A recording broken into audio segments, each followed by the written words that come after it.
So, hello, dear participants. Welcome from the ISG. I welcome you to the 14th webinar, finally already the 14th. Amazing. We started more than a year ago. And I think you finally know, if you're not here for the first time, that you can see all previous 13 webinars on demand if you go in the region where you registered for this webinar. And you know that nearly all of these webinars get CME points, and it's very easy to ask for these points. You will get an evaluation sheet, which we need from you immediately after this workshop, after this webinar. And please send it back, and in between a week, you will get everything you need for the CME points. We are ready to communicate with you, but please bring all your questions not to the chat, which is actually more or less limited to the faculty, but here to this part, questions and answers, and we will try to answer in between your questions. If there are some very special questions, highly interesting and important for the group, we'll probably discuss these things at the end. Okay, I think, Vishali, you can start.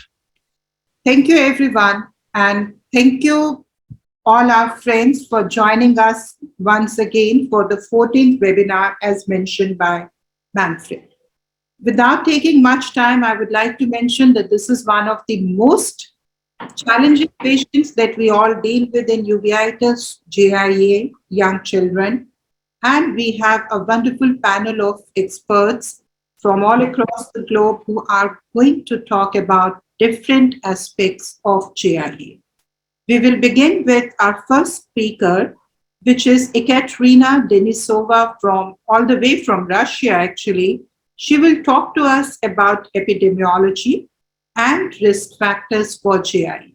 Over to you. Thank you very much, Vishali. Good afternoon, dear colleagues. Many thanks for the UCG, and first of all to Manfred for organizing these UVEITIS webinars, which are very useful for ophthalmologists around the world, and the opportunity to take part in this webinar with the report on the topic epidemiology and risk factors for GIA-associated uveitis. I have no financial interest to disclose. Juvenile idiopathic arthritis, as defined by LAR, is the arthritis of an unknown etiology occurring in a child under 16 years old and persisting for at least 6 weeks. It is the most common rheumatic disease in childhood. Frequency of GIA, as well as GIA-associated uveitis, varies geographically in different ethnic groups and between studies. The annual incidence on GIA-associated uveitis is 1 to 2 per 1,000, prevalence 8 to 13 per 1,000 children. Uveitis is the most prevalent extra-articular manifestation of GIA and typically occurs in 10 to 20% of children with GIA, reaching 38% in some studies. This variability is due to geographical and ethnic differences, different study design, and GIA duration at the time of analysis. It was found that frequency of GIA-associated uveitis being highest in Scandinavia, Germany, and US, and lower in Africa, East and South Asia. Here and the follows, I don't cite all studies that have been done. According to a few studies, the frequency of GIA-associated uveitis doesn't change significantly over the past 20 years. But data for the last 10 years, when biologic began to be prescribed early and widely, are not available. GIA-associated uveitis is the most common systemic association of uveitis in children and constitute from 5 to 41% of all pediatric uveitis and up to 50% of pediatric non-infectious uveitis. This wide variability appears to be attributable to the same reasons as the variability of incidence of uveitis in patients with GIA. Several risk factors for developing uveitis have been proven. First of all, subtype of GIA. 7 JA subtypes are currently distinguished on the basis of clinical features of the first 6 months of disease. First of all, the number of affected joints. The prevalence of uveitis is significantly high in children with oligoarthritis, followed by RF-negative polyarthritis, then psoriatic arthritis or enthesitis-related arthritis. However, in African American, uveitis is more often diagnosed in children with enthesitis-related GA. The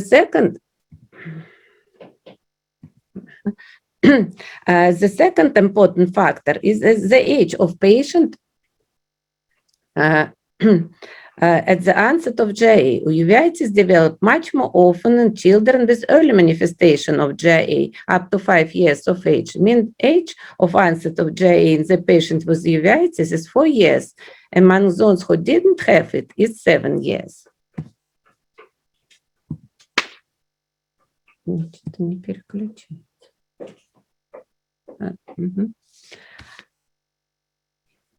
Нет, это не то. I'm sorry. In Europe, US and Canada, I'm sorry. In Europe, US and Canada, GA manifests before the age of 6 years in approximately 90% of children with uveitis. However, African American children are older at age of arthritis onset. Another important risk for uveitis is the duration of GA. Arthritis typically precedes or occurs simultaneously with uveitis. The majority of uveitis occurs during 4 years following the arthritis onset, the largest number during the first year. Median interval between onset of arthritis and uveitis is 4 to 6 months. However, in rare cases, it can reach 15 years or more. Only 4 to 7% children uveitis is an initial manifestation of GA. In the most cases of arthritis developed during the following 4 years. In accordance with the above, the most cases of uveitis manifest before the age of 7 years. The average age of onset is 5 to 6 years. Effect of the gender of the incidence of uveitis is controversial. A number of researchers found a high risk of developing uveitis in girls, as it didn't find the relationship between the sex of the child and the incidence of uveitis. In a meta-analysis of Carbonis and co-author found that female gender itself is only a weak risk factor for development of uveitis in GA patients.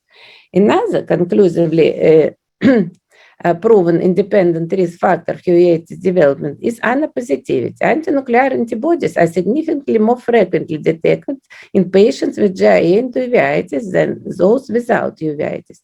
However, specificities of these antibodies remain unclear. Only a few studies have not established a relationship between anapositivity and the risk factor of developing uveitis.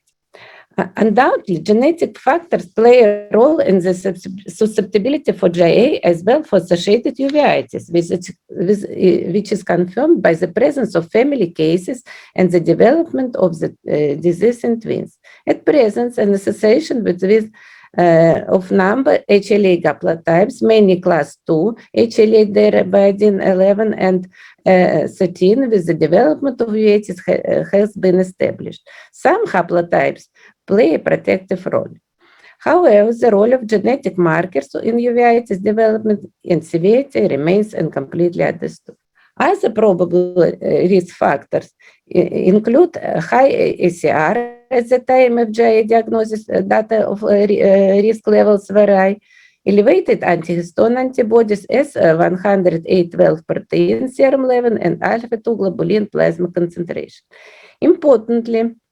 Importantly, moderate or half arthritis also significantly associated with uveitis onset. Opposite, early initiation of disease-modifying anti-rheumatic drugs for GA treatment may reduce risk of uveitis.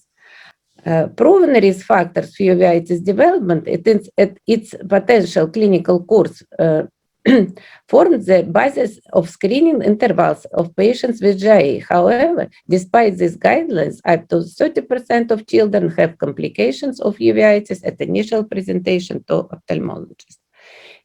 In conclusion, uveitis incidence varies geographically and between studies, and high rates in northern countries and the low frequency in Africa, so Eastern and South Asia. GI-associated uveitis is the most common etiologic form of pediatric non-infectious uveitis. The established risk factors for uveitis is onset is the GI subtypes of oligoarthritis or rheumatoid factor negative polyarthritis, early onset of GI in female sex, and N positivity. Early initiation of disease-modifying enzymatic drug for GI treatment may reduce incidence of uveitis onset. Screening for uveitis is an important step for preventing development of severe ocular disease and visual complication. Further, preferably population-based epidemiology studies GI-associated uveitis are needed for understanding the current situation.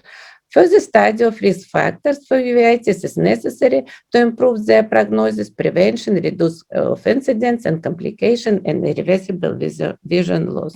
Thank you very much for your attention. I apologize for my presentation. Some slides go so quickly. Thank you very much, Ekaterina, for setting the ball rolling. And with this, now we move on to Ekaterina, can you please stop sharing? We now move on to our next speaker, that is Nilofer, and she's going to tell us about the clinical presentation and the differential diagnosis in GI. Over to you, Nilofer. Thank you, Vishali. My pre-recorded video is going to be shown. I would like to thank the members of the IOSG board for dear colleagues. First of all, I would like to thank the members of the IOSG board for inviting me to participate in this webinar. It is an honor to be part of this group. I will present clinic of GIA, uveitis, and differential diagnosis. Juvenile idiopathic arthritis is defined as arthritis beginning before 16th birthday and lasting for at least 6 weeks without any other identifiable cause. It is the most common systemic disease associated with uveitis in the pediatric age group. GIA comprises a heterogeneous group of diseases. It has 7 subtypes with distinct clinical presentation, disease course, and associated outcomes. For the ophthalmologist, the classification of arthritis is only for interest in defining risk factors for the development of uveitis, defining whether the uveitis will be symptomatic or not, and predicting clinical diversity in intraocular inflammation. If we look at risk factors for the development of uveitis according to GIA subtypes, uveitis is particularly common in patients with oligoarticular GIA. It includes the vast majority of patients with GIA-associated uveitis. Uveitis starts in early childhood and has a chronic asymptomatic course. However, uveitis is rare in patients with polyarticular GIA, even rarer in systemic arthritis. Young girls with oligoarthritis and ANA positivity are at highest risk of developing chronic, asymptomatic, non-granulomatous anterior uveitis.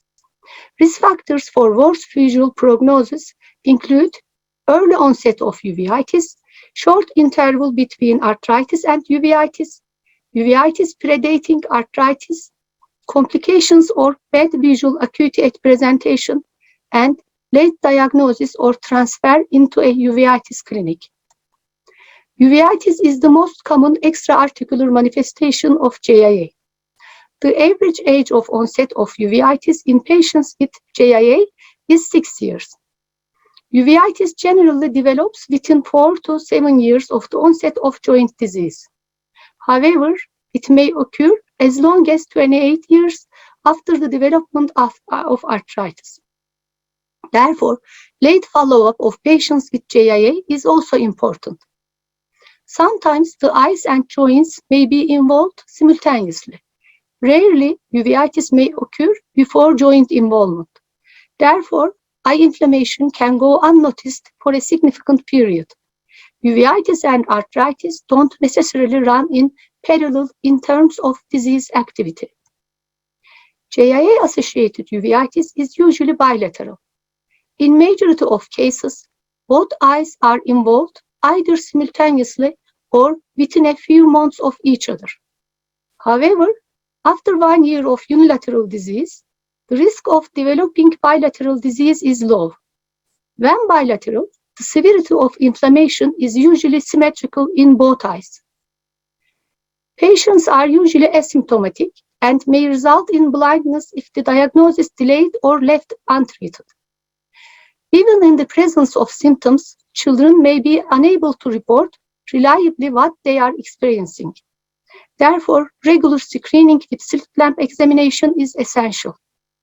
Otherwise, uveitis may not be suspected until the parents recognize complications such as strabismus or an abnormal appearance of the eyeball due to band keratopathy or cataract, or found by chance during a routine school physical examination, resulting in delayed diagnosis and treatment. The most typical presentation is bilateral non-granulomatous anterior uveitis with an insidious onset of a chronic relapsing course. Very rarely, granulomatous uveitis can also be seen, but it is important here to exclude other diseases, especially sarcoidosis. The typical findings include dust-like or small keratic precipitates in the inferior half of the cornea and mild to severe anterior chamber flare and cells.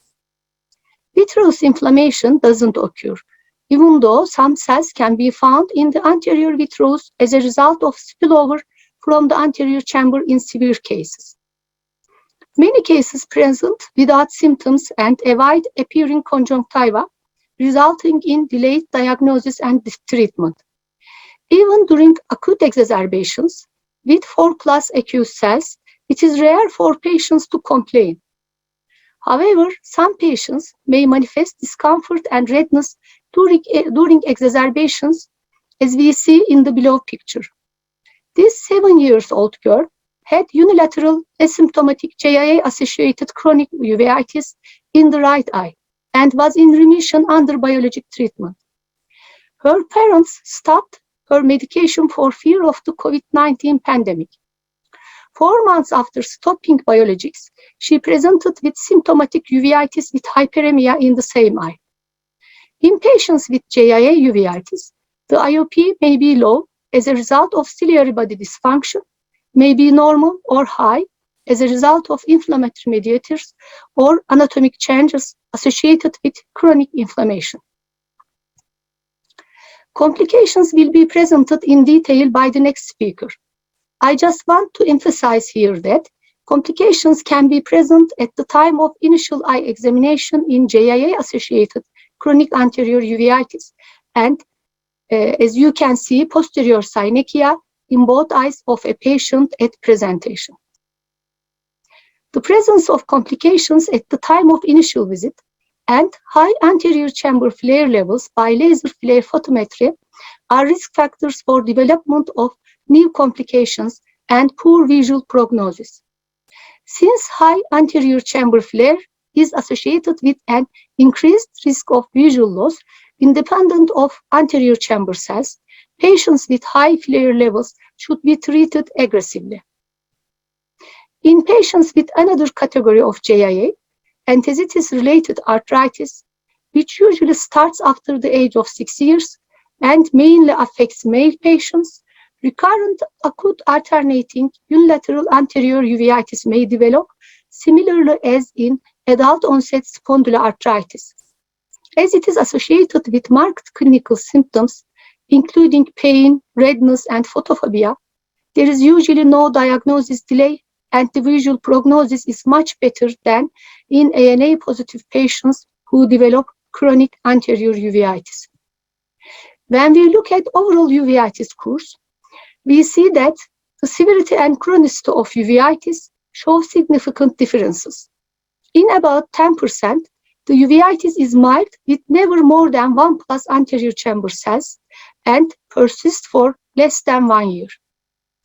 About 15% of the patients have one attack lasting less than 4 months, the severity of inflammation ranging from 2 plus to 4 plus acute cells. In half of the cases, the uveitis is moderate to severe and persists for more than 4 months. And in 25%, the uveitis is very severe, lasts for several years, and responds poorly to treatment.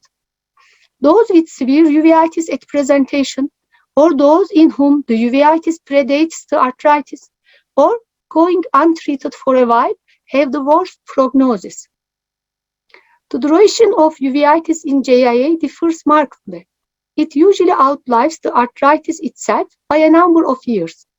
However, some individuals may develop uveitis after the age of 16, and this could be either symptomatic or asymptomatic. This study showed that many patients with uveitis continue to disease activity in adult life, and that was usually associated with activity of arthritis. This study also showed that patients with acute symptomatic uveitis had their first attack of uveitis later in life, and that they were all age LAB 27 positive and ANA negative. As for the differential diagnosis of disease, it includes most of the other childhood uveitis types. Let's start with idiopathic juvenile chronic anterior uveitis. Chronic anterior uveitis can also occur in children without systemic disease associations. It resembles and behaves in a way typical of the chronic uveitis associated with JIA, but without a history or subsequent development of arthropathy. These patients may or may not have had a subclinical arthropathy at some time, and it is likely that they represent one end of a disease spectrum. ANA may or may not be positive. The uveitis and its complications are generally managed to the same principle as JIA-associated uveitis. I would like to share data from my clinic. 43 children with chronic anterior uveitis was followed up between 2013 and 20. Of the patients, 2/3 had JIA-related uveitis and 1/3 had idiopathic chronic anterior uveitis. Mean age of uveitis onset was 6.6 years in JIA group, 9.8 in idiopathic patients. ANA positivity was 83% in JIA group, 46% in the other. While 80% of the children in the JIA group were girls, 38% of the children in the idiopathic group were girls. The rate of bilaterality was 73% in the JIA group and 85% among idiopathic patients. Tubulointerstitial nephritis and uveitis syndrome is a more common cause of uveitis in children and adolescents. Uveitis may not occur simultaneously, but may precede or more commonly follow renal disease. For a definite diagnosis, a renal biopsy may be performed.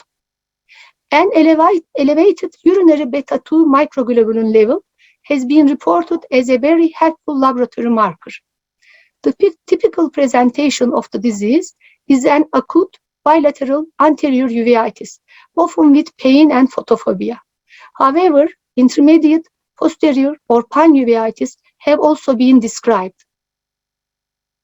Tubulointerstitial nephritis and uveitis syndrome is likely to be more common than once thought and might be underdiagnosed. As testing for this entity becomes more common, the published prevalence is likely to be higher than in the previous literature. Juvenile sarcoidosis is a rare disease that clinically might be difficult to diagnose. In young children, sarcoidosis has mainly extrapulmonary manifestation with rash, arthritis, and uveitis. It might be indistinguishable from JIA. Glaucoma syndrome is a rare autosomal dominant disorder characterized by childhood onset of granulomatous disease of skin, eyes, and joints. It is associated with mutations on chromosome 16. Lyme disease may present with arthritis and uveitis, clinically quite similar to uveitis associated with autoimmune arthritic disease. Another disease that should be included in the differential diagnosis of Jia Uveitis is Parsplanitis, although it is an intermediate uveitis. Young children with Parsplanitis are usually asymptomatic and diagnosed during a routine ophthalmic examination. Typical clinical findings include mild to moderate anterior chamber inflammation, diffuse vitreous cells, and haze, as well as snowballs and snowbanks located inferiorly. Band keratopathy and posterior synechia may be seen in childhood Parsplanitis, but are very rare in adults.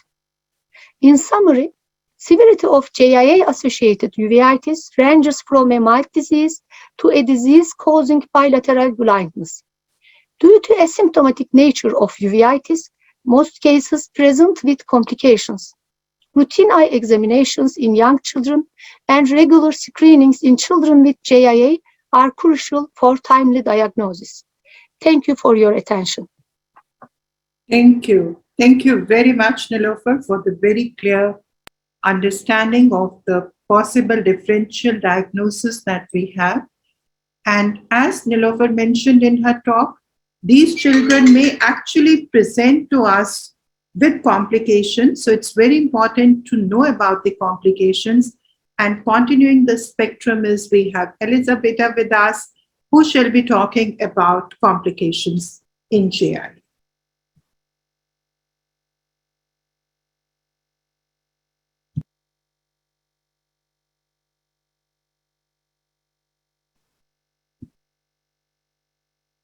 Can you hear me? Yes, Elisabetta, it's very okay. So thank you for the invitation to this webinar to Manfred, Vishali, and Mark. And I'm going to talk about the complication of JIA uveitis. So as you have probably heard before, JIA uveitis is one of the most aggressive form of pediatric uveitis, and it's a challenging disease, and it still represents a very important blinding disease among the uveitis entities. I'm going to review with you all the complication of JIA uveitis, and you can see that cataract is one of the most frequent type of complications, followed by glaucoma, band keratopathy, but you can also see that we can have some posterior pole complication, including macular edema and retinal membrane. So let's see which are the main risk factors for developing complication in JIA. I have to tell you that the rate of complication in JIA is high, and this rate is higher compared to other type of pediatric uveitis, and the complications are even more aggressive than other type of pediatric or adult uveitis. Probably the first and the most important risk factor for complication is the poor control of uveitis, but you can also have other factors, including the chronic use of corticosteroids and the delay in starting an aggressive systemic immunosuppressive therapy that can raise the risk of complications. You can also have other local factors that can be related to complications, like the uveitis onset before the onset of arthritis, or the late diagnosis due to the fact that this is a white eye uveitis. And also, finally, last but not least, the late referral to a tertiary center. Those children should be seen in tertiary center by uveitis specialized in pediatric uveitis. So our goal to reduce the complication is obviously to start a very early and aggressive treatment with immunosuppressive therapy to avoid complications and to avoid permanent visual loss, but also because we have the lifelong responsibility of these children's vision. But I have to tell you that the rate of complication is high, even in expert hands. You can see from this paper, you can probably recognize names of the most famous uveitis specialists around the world. And even in their hands, children with JA may experience ocular complication and may end up with visual loss. So Certainly with the biologic treatment, we have dramatically changed the ocular prognosis of this disease and also the articular prognosis of JIA, but we can still see a few number of ocular complications. Cataracts is the most frequent type of ocular complication due to chronic intraocular inflammation, but also to the chronic use of cortical steroids and to the occurrence of posterior synechiae. And there are several problems related to cataract, including amblyopia, difficult visualization of the fundus, and also the complicated cataract surgery. The risk of amblyopia in young children with JIA, it's very challenging because there is a need for a fast and aggressive control of uveitis with immunosuppressants to prepare the children for a urgent surgery, of course, without IOL implantation, especially in young children. But there is also a need for a fast visual rehabilitation after surgery in order to avoid amblyopia. And this is an example of a late diagnosis. This little girl came completely asymptomatic with a white eye, but with a dense cataract in one eye, active granulomatous uveitis, and severe band keratopathy. And she had a late diagnosis of Jia Uveitis without arthritis. Glaucoma is another important blinding complication occurring in about 1/3 of patients. And I have to tell you that ocular hypertension can occur usually during the first 3 years of follow-up of these children. And patients with JIA may have a 3 to 4 times more likely chance to progress to glaucoma. And JIA has been recognized as an important independent risk factor for developing glaucoma. This is why we should not use chronic corticosteroids in children with JIA. You can see that either systemic, topical, or intravitreal steroids may raise the IOP and may raise the risk of glaucoma. And this is the reason why I do not use intraocular implants of steroids in children with JIA. The glaucoma that you can have in JIA patient may be, of course, an open angle type of glaucoma, but also a closure angle type of glaucoma due to the formation of the posterior synechiae. And the dramatic fact of glaucoma in JIA is that about 2/3 of patients will require surgery during the follow-up from the onset of the disease. And this is because sometimes topical therapy are not effective in controlling IOP, and those children may end up with surgery, with the shunts or valves, with an associated elevated risk of failure of surgery. Glaucoma may also occur, unfortunately, in eyes who underwent cataract surgery and are left aphakic. And this type of glaucoma can be very aggressive, and these children may require a very urgent surgical intervention with shunts or valve. Sometimes you can also have neovascular glaucoma, like in this boy, who came to us with a late diagnosis of JIA and an uncontrolled IOP. You can probably see the iris new vessels, and we started a very aggressive treatment with Adelimo Map and methotrexate. We did the fast cataract extraction without IOL, but we also did a very aggressive course of intravitreal anti-VEGF to reduce the neovascularization. And finally, this boy ended up with a glaucoma shunt. Sometimes you can also have strong formation of synechiae with pupillary block that end up with closure angle glaucoma, and this patient may require laser iridotomy or surgical iridectomy. Band keratopathy, you have already seen, it's typically associated with Jia Uveitis, and these children may have calcium deposition at the level of the corneal epithelial basement membrane and may require treatment with the chemical ablation with EDTA and sometimes even phototherapeutic keratectomy. Here you can see the progression over time of band keratopathy. Of course, you can have different stages of band keratopathy ranging from mild opacification of the cornea to very severe dense formation of band keratopathy. And this is another girl who came to us with the late diagnosis with this bilateral total band keratopathy at onset of JIA. She was completely asymptomatic and a positivity without arthritis. But sometimes band keratopathy is not only a visual problem, but it's also an aesthetic problem. As you can see in this girl who had been suffering from JIA from the pre-biologic era, you can see the bilateral important band keratopathy formation. Hypotony is a complication that you don't want to see in those children. It's usually secondary to chronic inflammation and to lack of control of uveitis. You can see from the survival curve that the patient without immunosuppressive therapy have a very higher risk to develop hypotony compared to children who are on immunosuppressive therapy.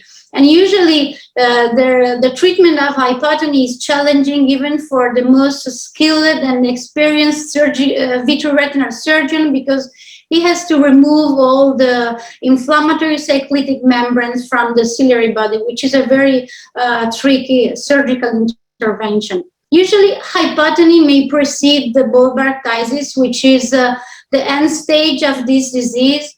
I have to tell you that at this stage, most of the treatment are virtually not effective, and the bulbarctitis is usually the result of lack of control of uveitis. So despite the fact that JIA is typically an anterior segment uveitis, those children may also present with posterior segment complication, including macular edema that can be associated with retinal vasculitis, as you can see in this little boy with granulomatous uveitis, or macular edema may be associated with optic nerve neovascularization. And of course, in chronic cases of macular edema, these children may end up with visual loss secondary to a retinal membrane. So, but despite everything, despite the high number of ocular complications, those children may have a normal life. And this is an example of one of my patients who was an Italian championship winner in Taekwondo. And I'd like to close my presentation with remember of Professor Orlando Cimas, who was my chief at the Pediatric Rheumatology unit in Milano, and he suddenly passed away last week. He was a great man, a great doctor, and a great scientist. I thank you for your attention. Thank you. Thank you very much, Elisabetta. Now, with these two talks, we are very clear about the kind of the presentations that these children might come to us.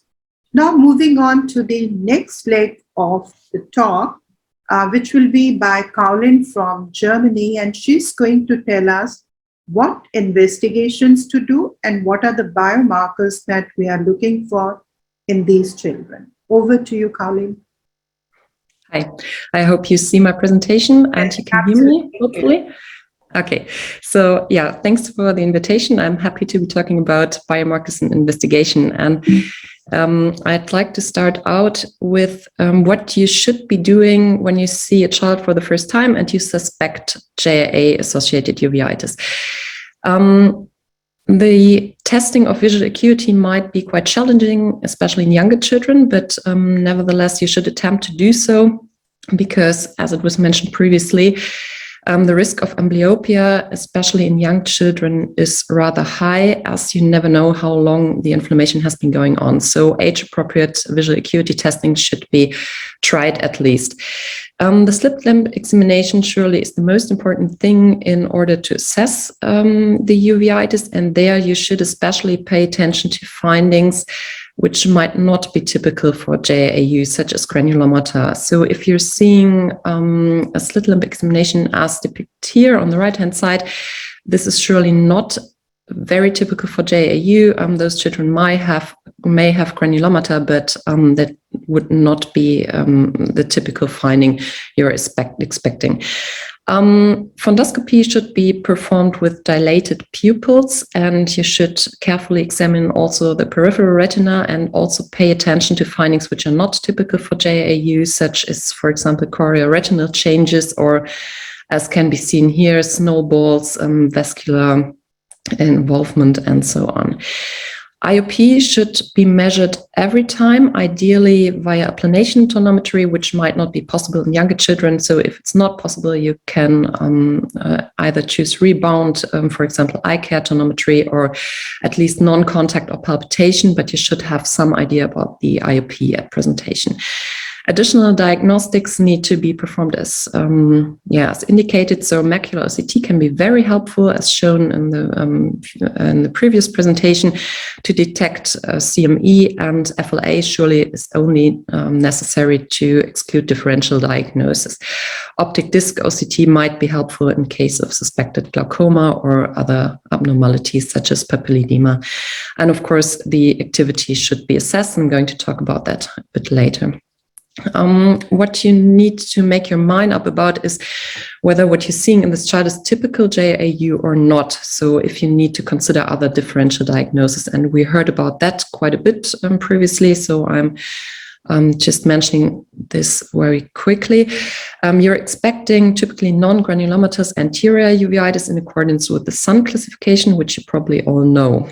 Children typically have uveitis in white eye, meaning according to Sun classification, insidious onset, but it might be different in some subtypes.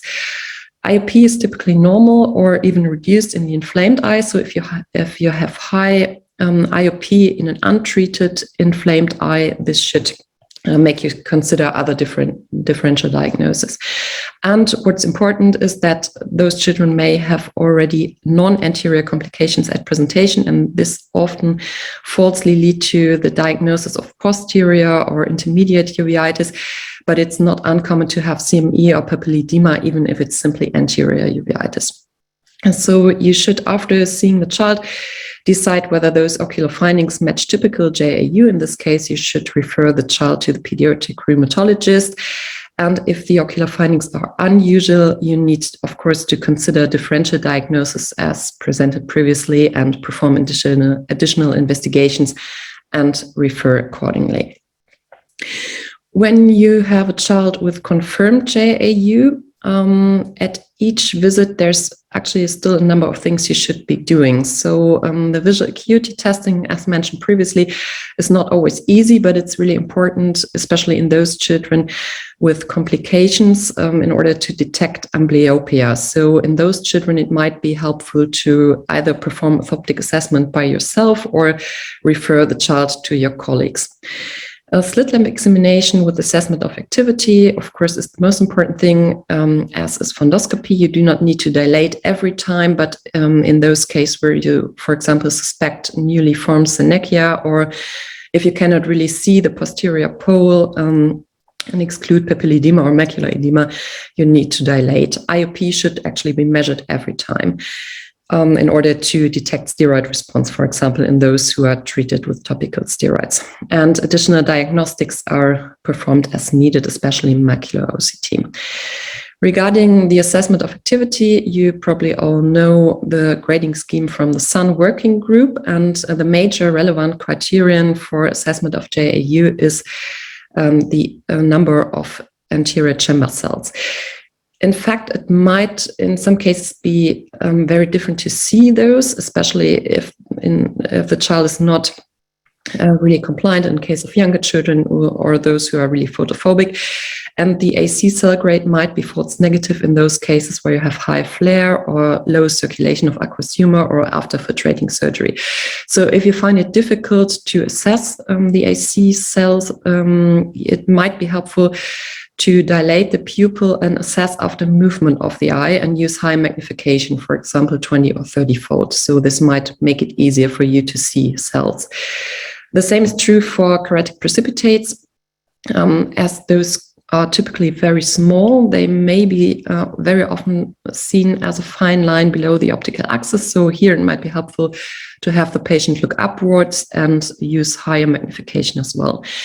And both flare as well as KPs and further signs of activity such as CME, hypotony, papilledema, and so on are all not considered as signs of activity by the Sun, but are thought to be signs of activity by several expert groups. So you should certainly look for those findings and take those into consideration.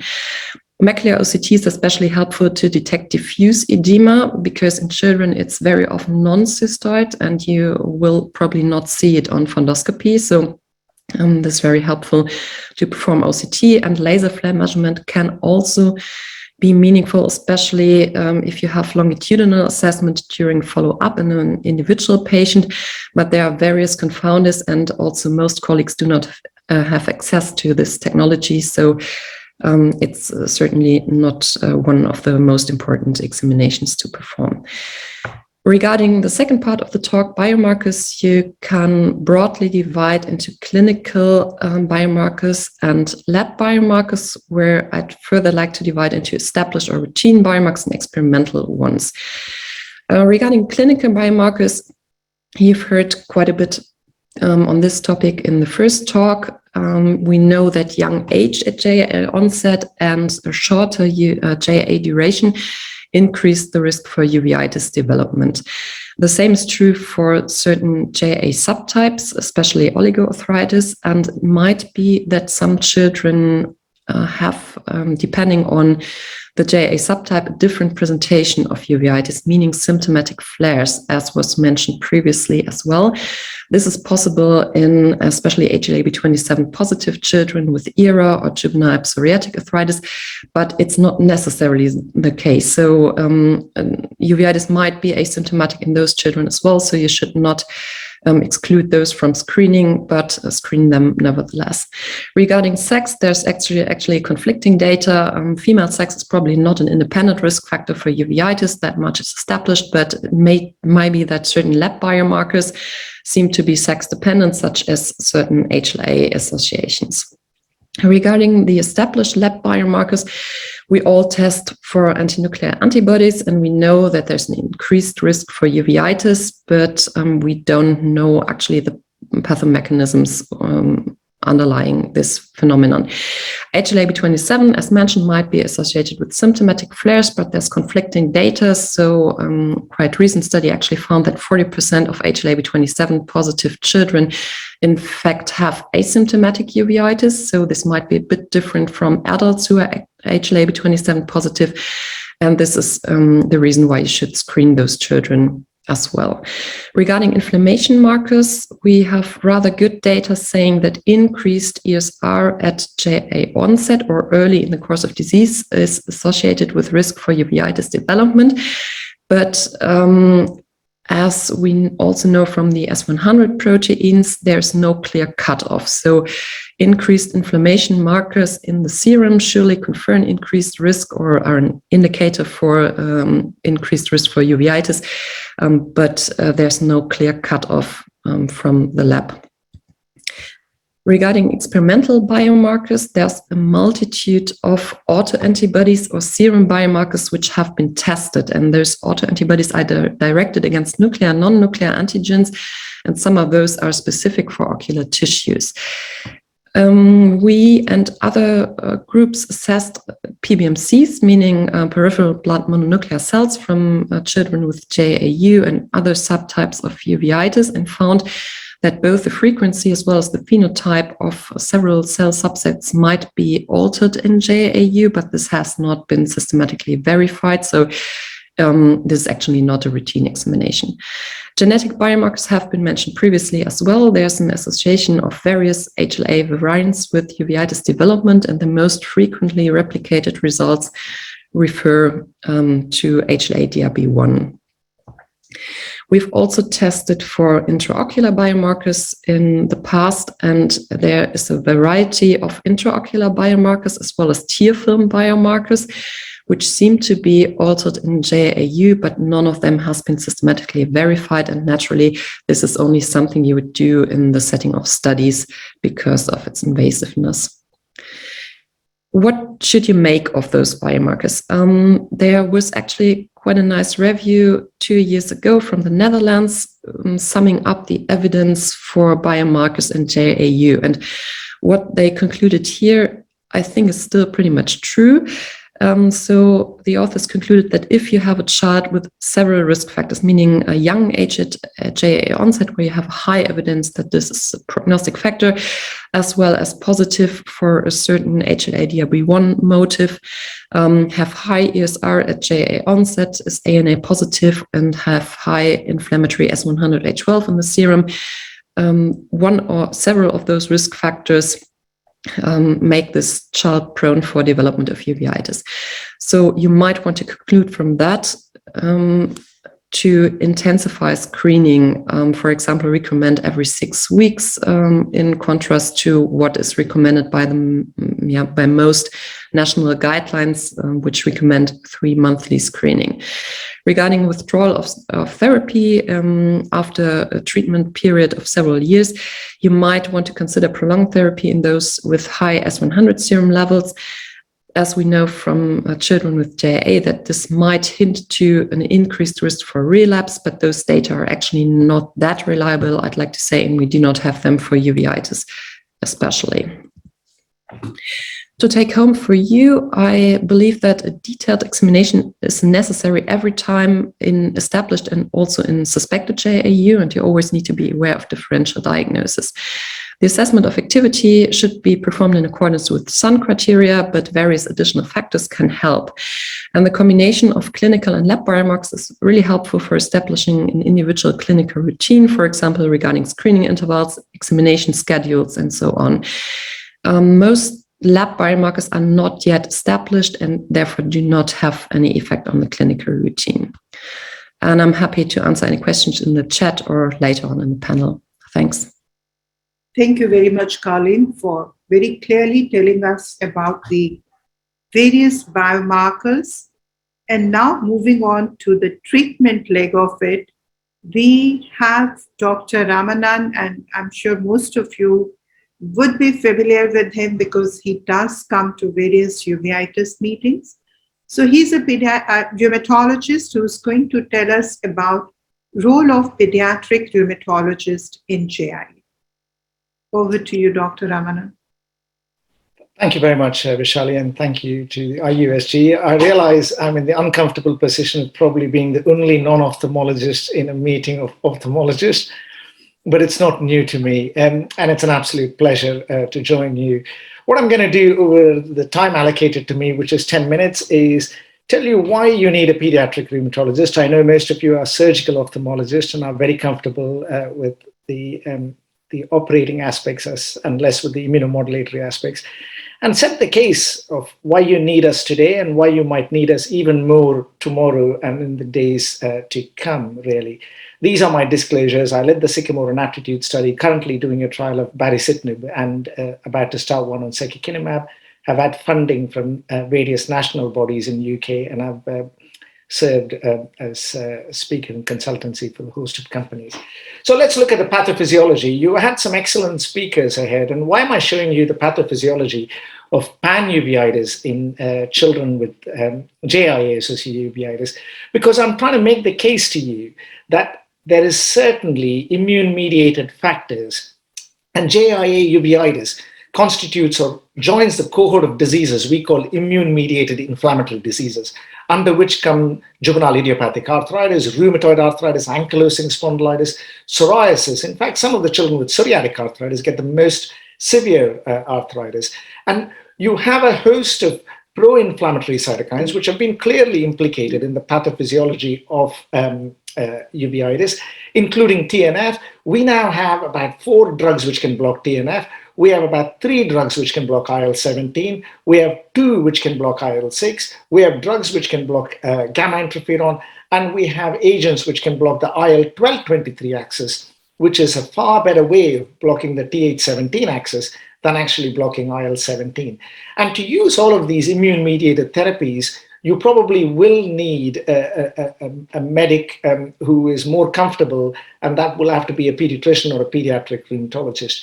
And I'm showing you in greater detail the explosion of therapies in juvenile idiopathic arthritis and the impact that will have, which we just recently published. So these are the TNF blockers we have, the gamma interferon blocker, which we use in a type of systemic JIA with macrophage activation syndrome.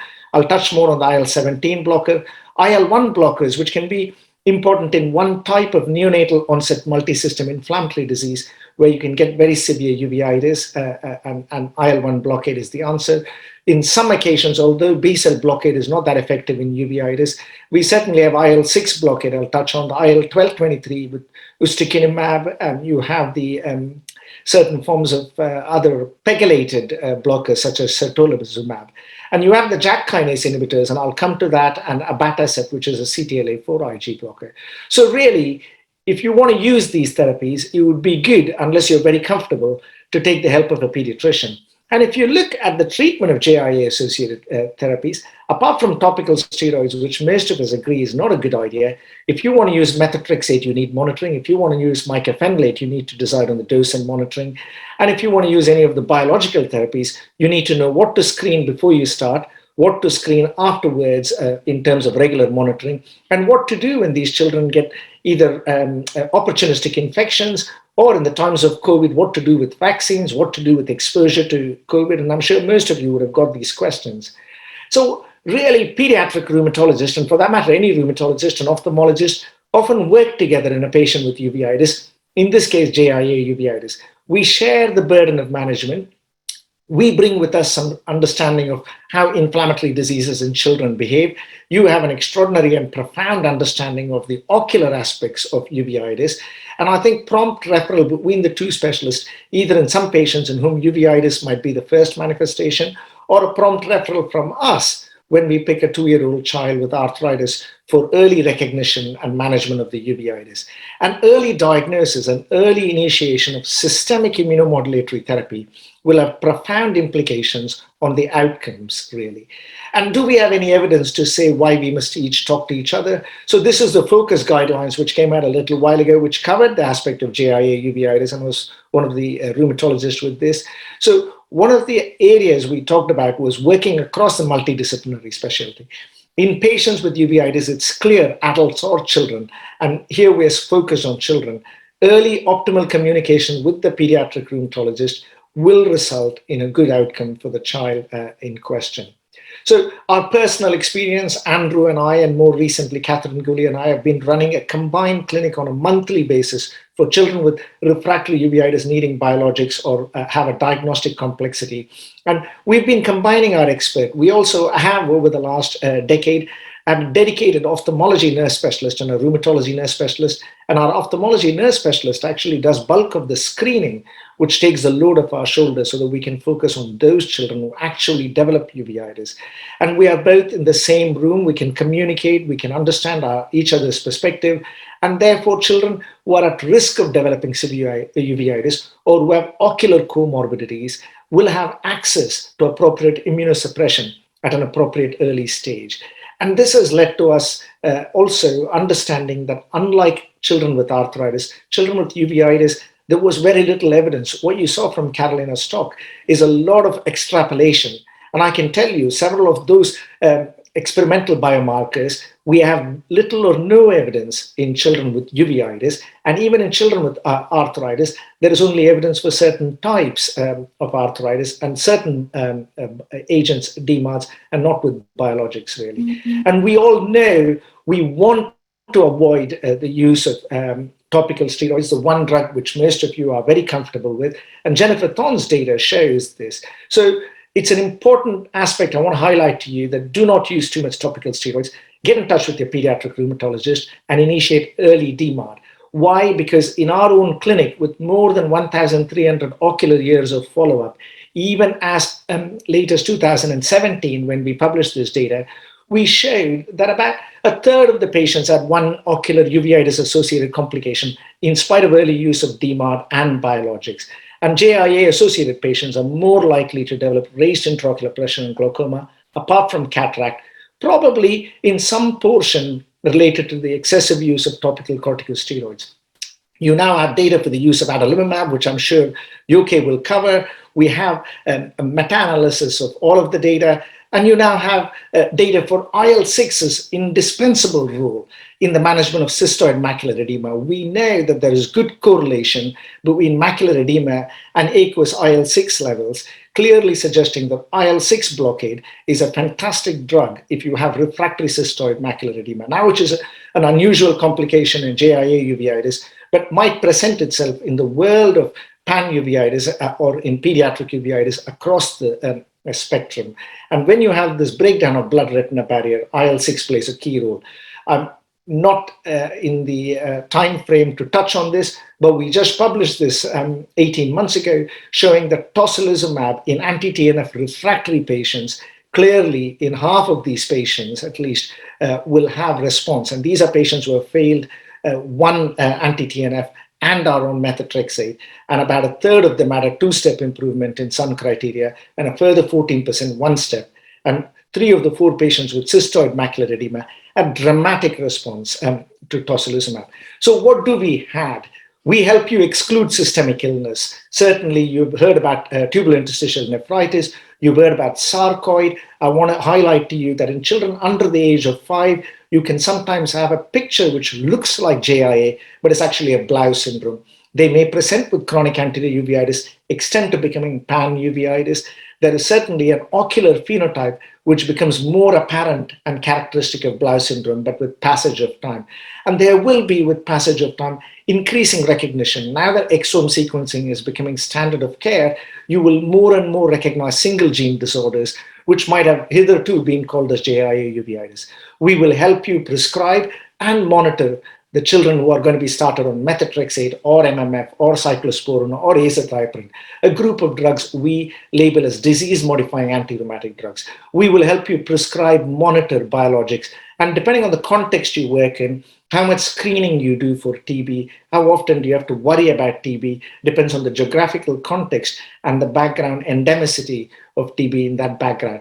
But for all of these, as well as monitoring growth and attending to the huge gamut of pediatric issues that you might face, a pediatric rheumatologist or a pediatrician, I think, is indispensable.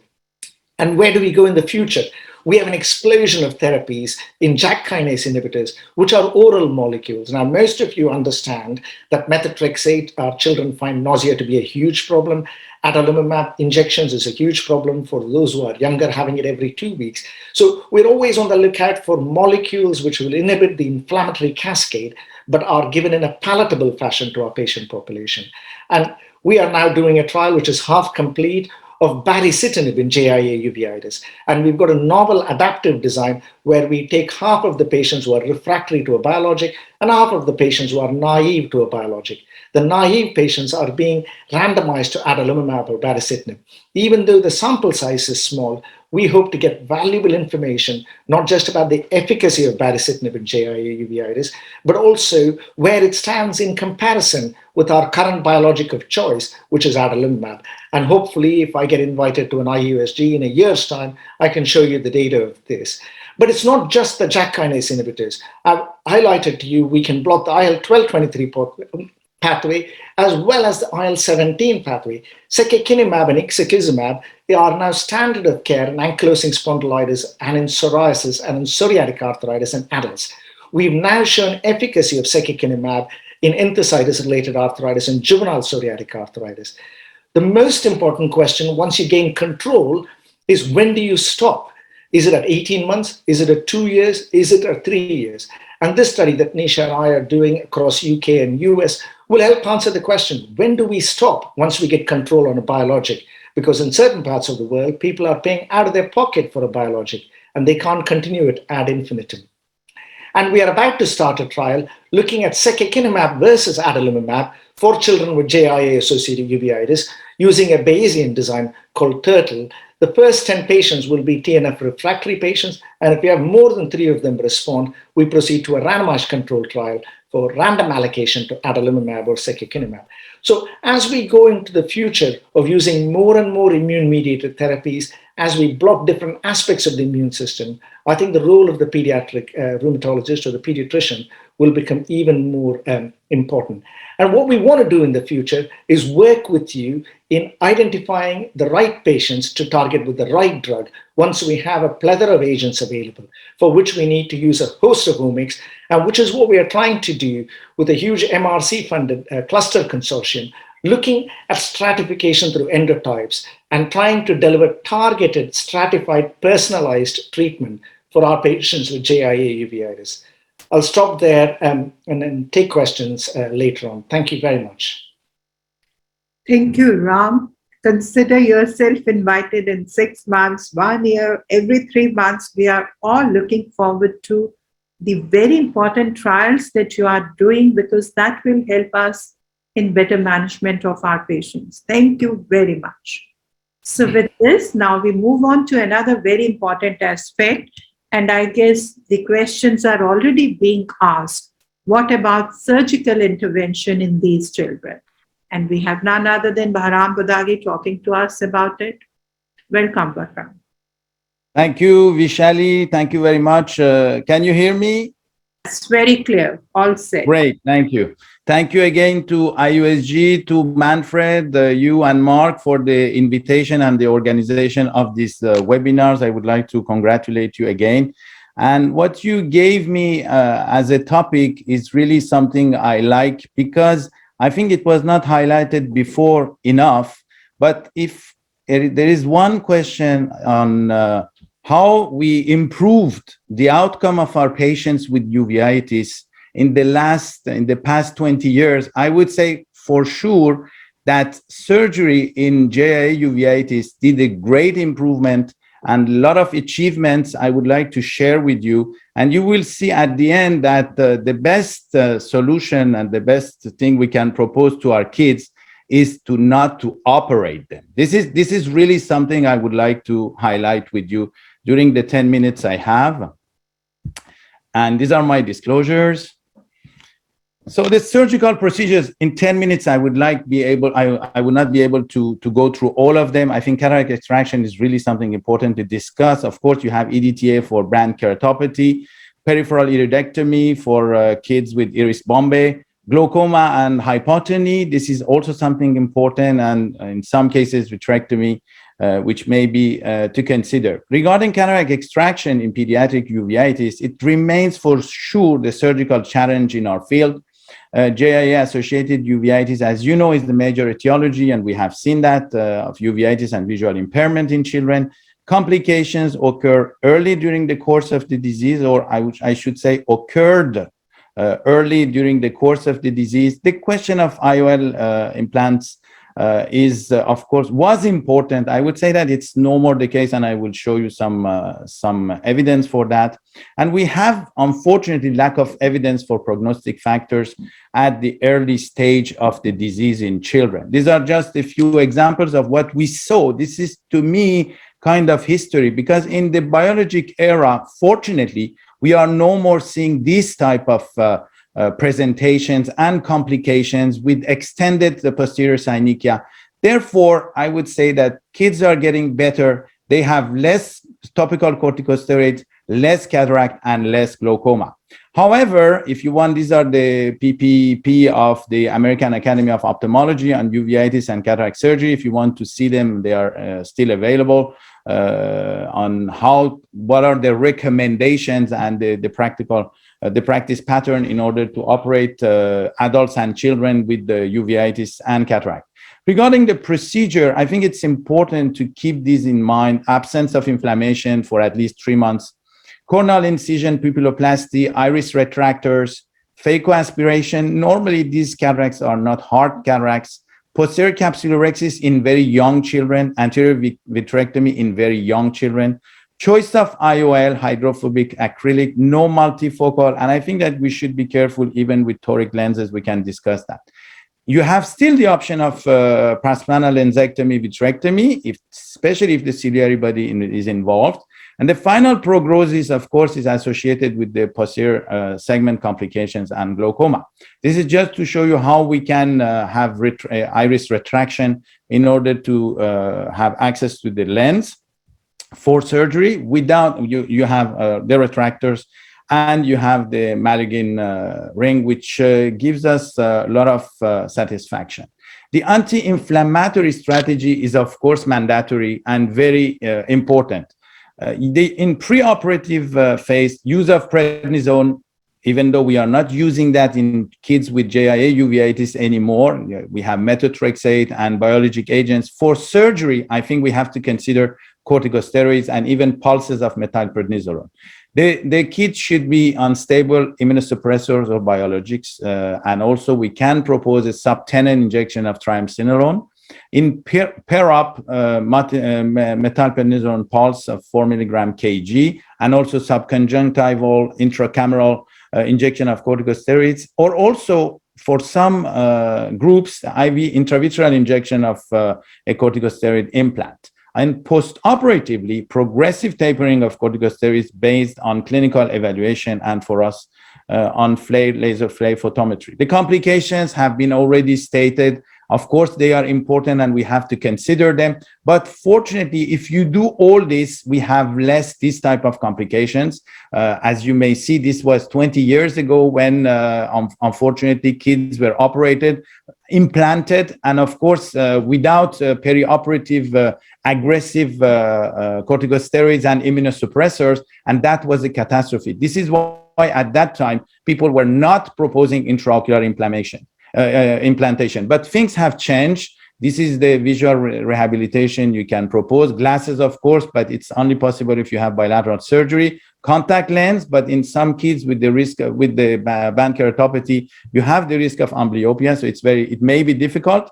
And the last option, of course, is the intraocular lens, which is more and more used now by our colleagues. The best tools to prevent or delay cataract formation and glaucoma is, of course, laser flare photometry in kids, and I think this is really something now accepted, at least for children, even though it's still challenging in adult. And we know that elevated laser flare values correlate with complicated course of anterior uveitis in patients with JIA. The other thing which was very important before OCT, when the vision was low, even if we didn't have a real cataract, people used to operate kids, and unfortunately, in some of these cases, it was due to macular edema, and we showed that in 2009 in the British Journal of Ophthalmology by using OCT, and this was really something which was a game changer, because if we diagnosed the macular edema, we were more aggressive on our medical therapy, and the vision got improved, and we didn't have to operate these kids. So this is really something I would like to stress on. These are a few examples of what you can obtain. Of course, you have still, in some cases, L-Schnick pearls. You may have giant cells, but most of these are responding to an appropriate anti-inflammatory protocol. This is a case of a kid operated just, 3 weeks after surgery, when the anti-inflammatory drugs were stopped, unfortunately, and this is just after using again this strategy and using immunosuppressors. After 1 month, after 3 months, you have again a good visual acuity. The implantation, no more a real issue, and this was since David Ben-Ezra published in Ophthalmology in 2000, his series on implantation and JIA patients. This is just the controversies in intraocular lens implantation in pediatric uveitis, and you see that the most of these publications are now stressing the importance of intraocular lens implantation. This is our series in 2016 in OII, showing the good visual outcome of kids. Again, I always say, if the kids are treated appropriately with the protocol I showed you. If you just operate and put an implant, it's a catastrophe. This is another publication from our Indian colleagues in Indian Journal of Ophthalmology in 2019 on the long-term outcomes of cataract surgery in children. You see in those with anterior uveitis, 27 pseudophakic, 31 aphakic, especially in the anterior segment group. And this is just to show you the quite equivalence of visual acuity in both groups. This is another paper by the Italian group of Luca Cimino, comparing two groups, all implanted, one with non-biological treatment, one with biological treatment, showing that, of course, the use of biological options is important for the follow-up and the outcome, the visual outcome after 48 j'entends months. mal ce que vous me dites.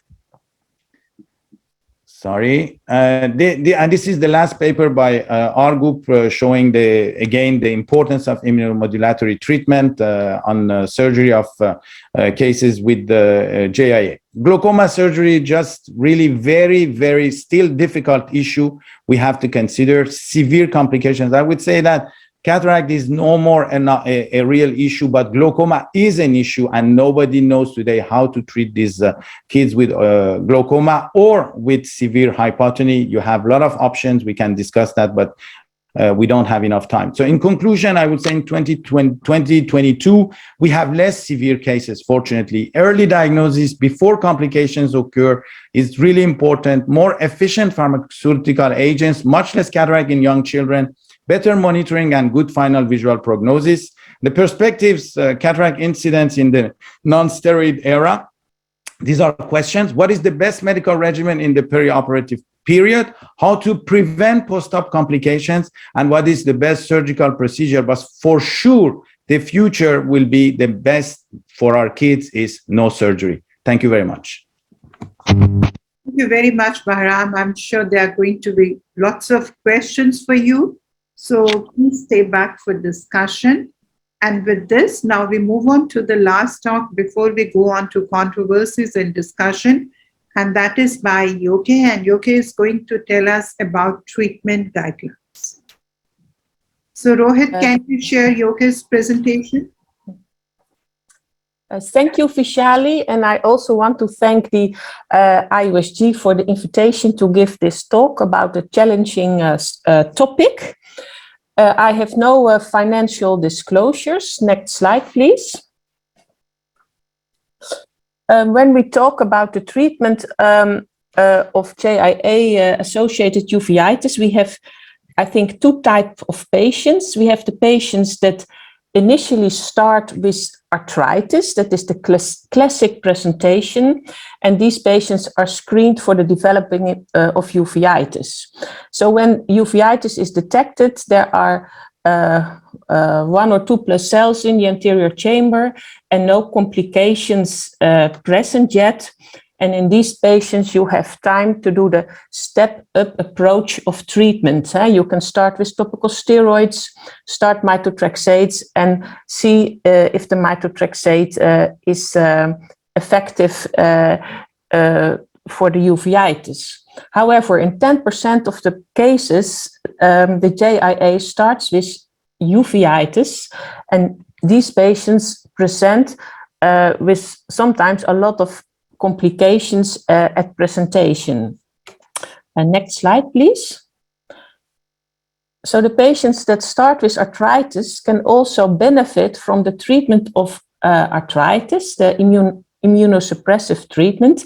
And it has been published that some of the patients will never develop uveitis due to the immunosuppressive treatment for the arthritis. Next slide, please. Here I will present a case of severe uveitis, and this boy presented with uveitis. He was not known with JIA, and at presentation he had band keratopathy, keratic precipitates. He had about 3 to 4 plus cells in the anterior chamber. He had synechiae in both eyes, and in the left eye he also had cataract. And on OCT scan, he had severe macular edema with also a subfoveal detachment. And the visual acuity in his right eye was about 20%, and in the left eye it was 10%. Next slide, please. here you see the treatment that he used during one point of his disease. And you can imagine that this has great impact on the quality of life, not only of the child, but also of the parents who have to administer all these medications during the day. Next slide, please. We started the treatment of our patients with cortical steroids intravenously, and we referred them immediately to the pediatric rheumatologist, and they also found arthritis in some of his joints. So also methotrexate and adalimumab were immediately started. And after 2 weeks, there was an improvement of the visual acuity, and you can also see that there was an improvement of the macular edema on the OCT scan, and we were already tapering the systemic steroids, and he continued with methotrexate and adalimumab, and after 3 months the vision was fully recovered, and also after cataract extraction in his other eye he had a vision of 100%. So in this case, I showed you this case because in this case, you don't have time for a step-up approach, but you have to start immediately with all the medication you are allowed to give. And you can see that although it looks quite complicated, you should always try to see if you can get the restoration of the vision. Next slide, please. So the goal of the treatment is that there are no cells in the anterior chamber, but also that no ocular complications or irreversible damage will develop. Next slide, please.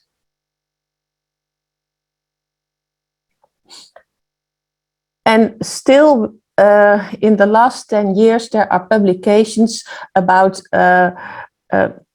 about the worse visual prognosis of Jia uveitis. It is still a blinding disease. However, I think it is getting better. Now we have the biologicals available and can start early in the treatment with a biological. But one of our studies showed that at the age of 18, 1/3 of the patients had at least one visual impaired eyes. And it has also been shown by others that the study of Gregory showed that early start with immunosuppressive medication can reduce the visual loss. Next slide, please. And also mentioned by previous speakers is that we can monitor the patients by slit lamp and examination, but also that the flare meter can help us in finding the poor visual prognosis. And you can also monitor the disease activity not only by counting cells, but also by the flare meter. Next slide, please. Here you see an example of a patient with severe uveitis associated with JRA, and she was already on methotrexate and adalimumab. She got a relapse of her uveitis, and you see that the flare was very high in that eye, 374, and normally it should be under 20, and she also had developed gystoid macular edema. And we started with systemic steroids, top on of the other treatment. And after 1 week, the gystoid macular edema improved. And you also can see that there was a drop in the flare in the anterior chamber. And this also shows that the flare and the OCT parameters are in line with each other. Next slide, please. So normally when we see a patient with JIA uveitis, we start with the topical steroids. As already been mentioned by Professor Ramanan, we are, as ophthalmologists, familiar with eye drops. However, these drops have a high risk of complications when they are used as maintenance therapy. And as already has been mentioned, Jennifer Thorne published that if you treat a child with more than 3 drops corticosteroid for longer than 3 months, there is an increased risk of cataract. And I think that in young children, the risk might be even higher. And also, the topical steroid treatment can result in secondary glaucoma, as has been shown by Isabetta. And it is the eye pressure in JIA uveitis. There can be a very great variation. So you see the child at your clinic, you measure a normal pressure, but in the meantime, there can be very high eye pressures. And 1 or 2 times a year, a patient is referred to us who developed an optic disc, a total excavated optic disc, under treatment of topical steroids. So I totally agree with Professor Ramanan that we should treat these patients in a multidisciplinary team, the pediatric uveitis specialist and the pediatric rheumatologist. Next slide, please. There hasn't been many studies about the treatment of JIA uveitis. If we start with topical steroids, and then the first line immunosuppressive agent is normally methotrexate, and the efficacy of methotrexate in JIA uveitis is about 70%, and MMF seems to have the same efficacy, but there are no randomized clinical trials. Next slide, please. The other question is, how long do we should treat a patient? We also did a study in 2010, and we found that in 70% the uveitis relapsed after stopping the methotrexate.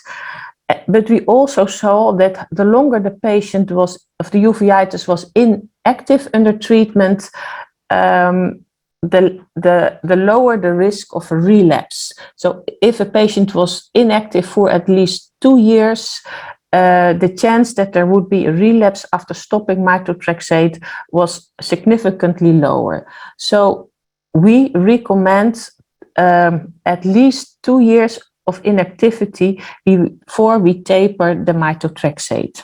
Next slide, please. In 2017, the RCT was published by Professor Ramanan about the combination of methotrexate and Adelimo Map for the treatment of JIA uveitis. And in this study, it was shown that adding Adelimo Map to methotrexate was very effective for the treatment of JIA uveitis. Next slide, please.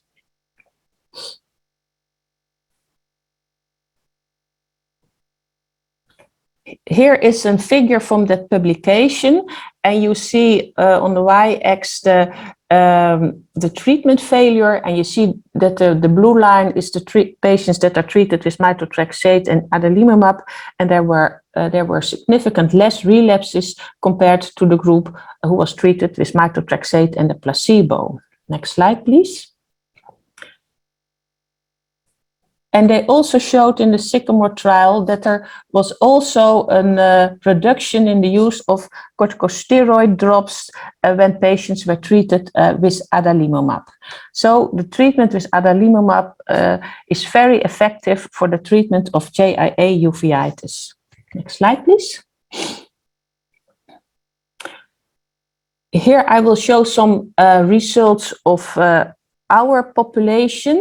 We compared the patients who were treated for JIA uveitis before 2010 and those after 2010.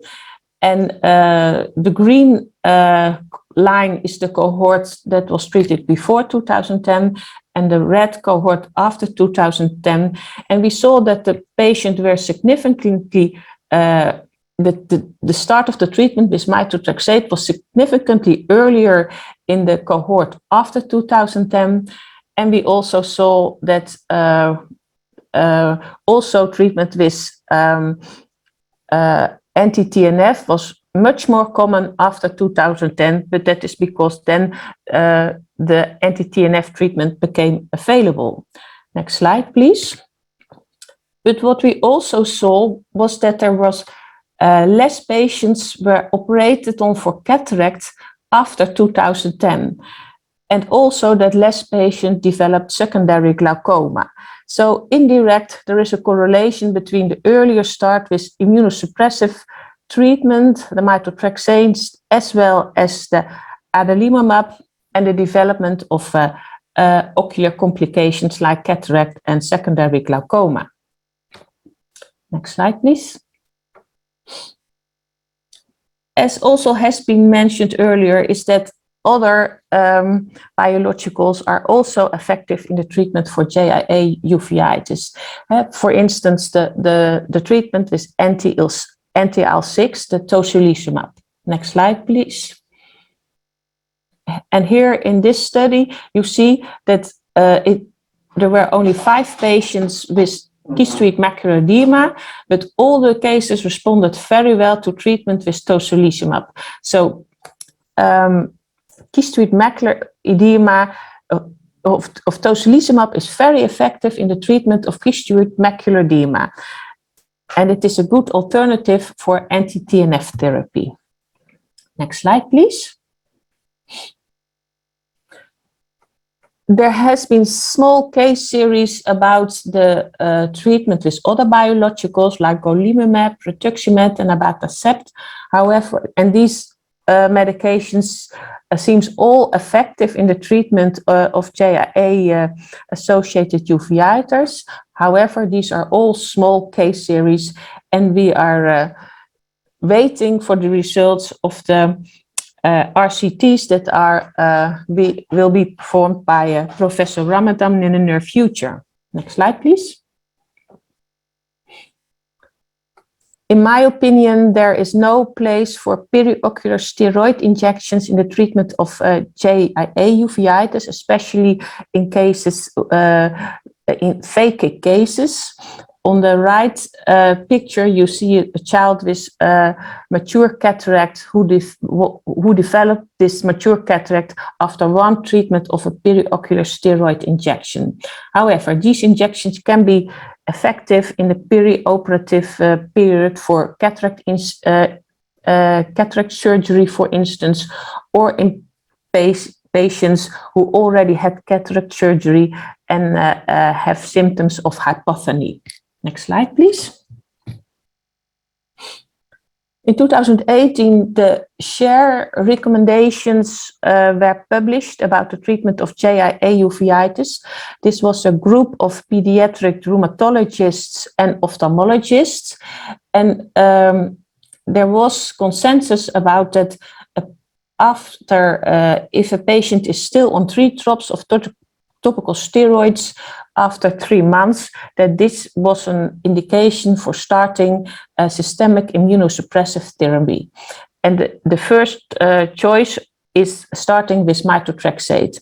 And if this is not very effective in short time, then adalimumab should be added to the treatment with methotrexate, and that you should treat 2 years of inactivity.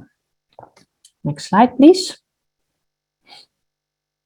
However, last year we had a meeting from the multinational interdisciplinary working group for uveitis in children.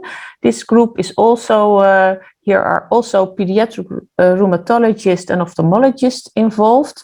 And every year we have about a 1.5 day discussion about the treatment of JIA uveitis. And last year we agreed that chronic anterior uveitis without JIA should be treated in the same way as JIA-associated uveitis.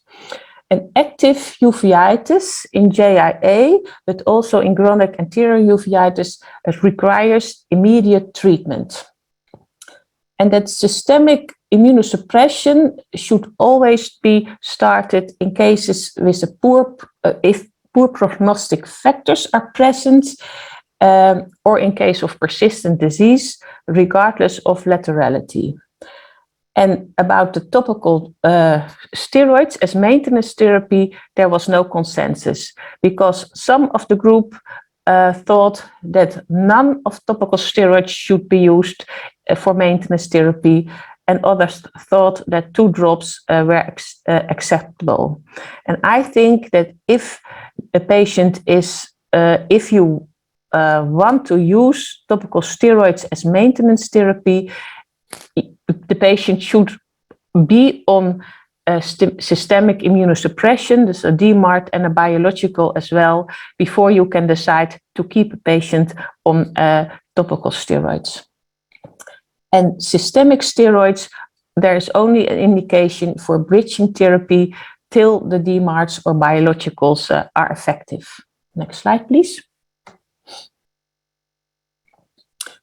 And we also discussed what to do in case of Adelimo Map failure. So if there is a failure on Adelimo Map, you could consider raising the dose or give it weekly before switching to another biological agent. Or you can decide to switch to another TNF inhibitor or to tocilizumab. And we also agreed that there is no place for etanercept in the treatment of uveitis in JIA. Although it is very effective for the treatment of arthritis, there is no positive effect observed for the treatment of uveitis. And regarding efficacy, the Adelimo Map is the most effective for the treatment of JIA uveitis, followed by infliximab. And yeah, the third choice is golimumab or certolizumab. And you can also consider to treat the patient with abatacept, a JAK inhibitor, rituximab, in cases who are refractory to TNF-alpha inhibitors or tocilizumab. However, yeah, we are still waiting for the results of the RCTs. Next slide, please. So in summary, uveitis in JIA is a serious blinding disease. And you should try to avoid topical steroids as maintenance therapy because they are associated with high risk of cataract and glaucoma. And these are poor prognostic factors. And the early start with immunosuppressive medication can prevent visual loss. First choice of treatment is methotrexate, and in case of incomplete response, add adalimumab. And about the continuation of treatment after inactivity, there is still no consensus yet. Next slide, please. I'm very happy to announce that there will be an international uveitis meeting in the Netherlands, Utrecht, in next August. And on behalf of Manfred, Vishali, and Mark, I would invite you all to come to the Netherlands, and hopefully we can meet live or otherwise by the web, because it will a hybrid symposium. Thank you for your attention. Thank you. Thank you very much, everyone. And over to you, Manfred, for discussion. Thanks very much for these very nice presentations, and thanks for your discipline to stay in time. This allows us to go a little bit to more detailed questions. Well, Vishali, I warned you already. I think I got from presentations and from what I've seen in my life as JIA kids, I got the impression that this is definitely a European American Caucasian disease, which is not true. So for everyone who is listening to this webinar outside of this part, Europe, America, and Caucasian parts, Vishali, what is your experience with JIA in kids? You know, Manfred, it's not uncommon at all. Like, we do have about like every other, what they have been saying. If we look at our pediatric uveitis patient, JIA constitutes nearly 60% of all pediatric uveitis in our setup. However, there are few challenges that we face in this part of the world, and we have the panelists who can help us sort them out. The first one, which I have seen over the years, like what we were labeling as JIA, they have turned out to be blau, because we were not looking for not too early. We were not looking for beta 2 microglobulins, TNU, maybe 20 years from now. And those children later on, subsequently, quite a few of them have received a revised diagnosis. The second problem is the cataract, as Bahram mentioned. In the pre-biologic era, like 14 years, 15 years earlier, whatever the lenses were implanted, now as a VR surgeon, I'm finding it very difficult to look at their retina if they develop retinal detachment, and it's a complete mess. So please do not put IOL, do not take it lightly, especially if you're not a uveitis expert or the inflammation is not very controlled. And the third point, which I want Dr. Ramanan's opinion definitely, is the biologics. We do not belong to a society that has insurance. So when you speak to parents about their child needing biologics, they are, I don't say excited, but they want to do it. So they begin the therapy, but somewhere along like 6 injections, 7 injections, they say, now I'm finding it very difficult to afford. So, that is number one challenge. And number two challenge is I have subset of patients who do not respond to biosimilars. Would switching them to original molecule, which sometimes is not available to us, or is damn expensive, would that be an option? So that's my opinion of our country. Sure. Can I answer that? Is that okay, yeah, Manfred? Yeah. So the first question, I think, the first probably question is not. a real. Don't discuss the biosimilars. That's another question, probably for a little bit later. Yes, because this is a very important one. Okay. But the other ones, I please. won't answer in great detail. So the first one is a very important point, and I agree that in several parts of the world, access to biologics is a huge issue. If access to biologics is a problem, we have some data which we published 10 years ago that you can marry 2 disease-modifying agents. So what we do is, till 2015, we didn't have access to biologics for uveitis. So we would give methotrexate, and when they're refractory to methotrexate, add mycophenolate. We've also, in some patients who are refractory to methotrexate and a biologic, added mycophenolate or tacrolimus. It is safe, and children are incredibly robust in being able to tolerate combination of DMARDs. So MMF plus methotrexate would be my suggestion in those who can't afford. I'll touch on biosimilars and incur on Manfred's anger perhaps. But in UK from 2019 December, we are mandated to only use biosimilar. So we have looked at Adelimo Map biosimilar data. There is no evidence to suggest switching from biosimilar to originator improves response. But there is a higher proportion of patients on biosimilar who have injection site reactions. So for those who have control of disease but high injection site reaction, switching helps. Switching does not help for efficacy. Okay, thank you. So let's go back now to our program, which number 8 says prevention. And I wanted to have this in form of a round table. Well, one of the things we have to discuss is how do we control these young patients? Ram, how often do you control from rheumatological standpoint these patients when they're not active in the moment, but under biologics? I think that's a realistic situation. Yeah, we are fortunate with arthritis that if someone doesn't respond to Adelimo Map, we can use a different class. So we have approval to use tocilizumab. We now have approval to use IL-17. We have approval to use tofacitinib. The problem for uveitis is, apart from Adelimo Map, there is no evidence for any other drug, which means in countries which depend on insurance systems, we can't access any other drugs. So I think as an IUSG community, we must support in doing these trials to get the approval so that our patients get access. In JIA, we do not have that many refractory patients these days because we have about 10 biologics to choose from. So one way or the other, we control the inflammation. And it's enough to talk with the patients, let's say, to see them every half a year, or if they have pain? they're on a biologic, we see them 3 monthly because most 3 months. monitoring Okay. is for 3 months. You have to do urea, electrolyte, liver function, and full blood count every 3 months when you're on a biologic.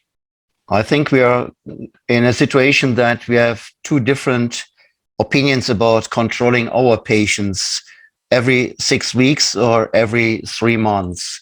Can I have a vote from you who controls his patients or patients every 6 weeks?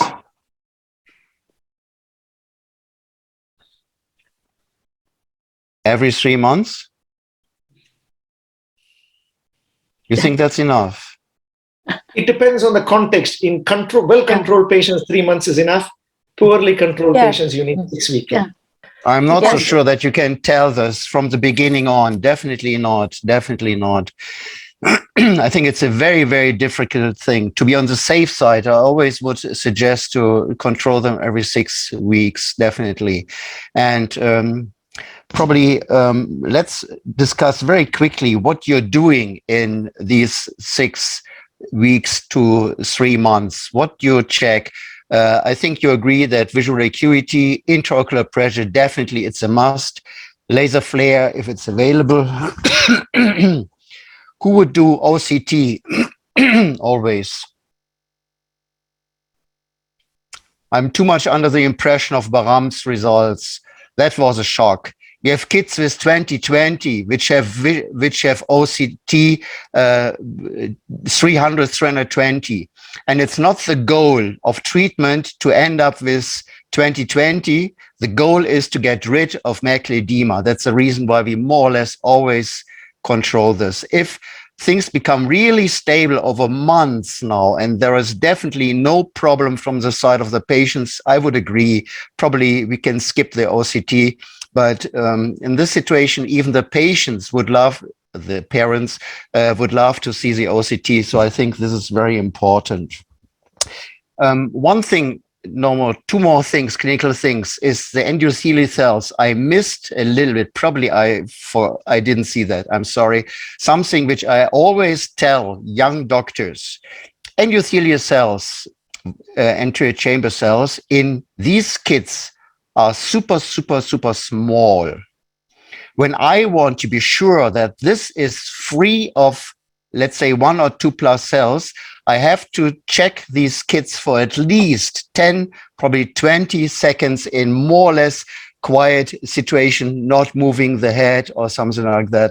Otherwise, I'm very shocked. So we are very often in the situation that I say, sorry, 2 plus. And the parents are very surprised because they have been to the doctor yesterday and it was 0. I think you have to be very, very careful. Can I have a comment from you about this one? The smallness of cells. You don't agree? Yes, it's dust. Endothelial dusting mainly. I'm not talking about the endothelial precipitates. Yeah. I think this is, I'm sorry, this is not dust. Sorry. I don't see dust. Sorry. I see more granulomatous disease, more stronger precipitates. But if you look into the anterior chamber and you analyze the anterior chamber, these cells are super small, really different to adults, where you can see cells in, let's say, 3-4 seconds. Vishali? How can the cells be smaller in size? They are the same. I don't know. No, I don't know why. I guess maybe like Carlos is putting a comment, the children should be examined in dark, or they do have pigment dispersion at times and they move a lot. But if we are talking of the white blood cells, they cannot be smaller in JIA. I mean, that's how I will feel. But you are right. Many a time my fellow would say there are no cells, but when you look at the child, there are cells.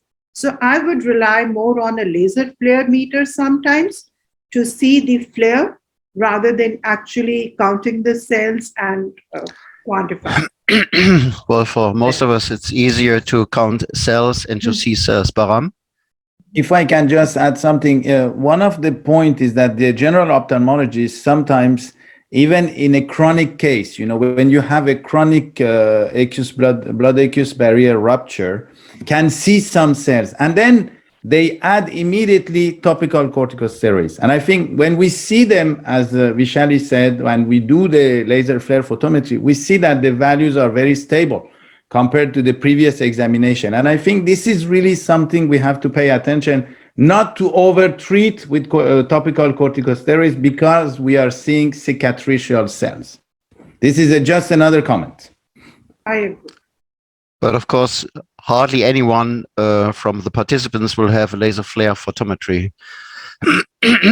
I'm very sure about this one. That these children should be examined in the dark room. In the dark, yes.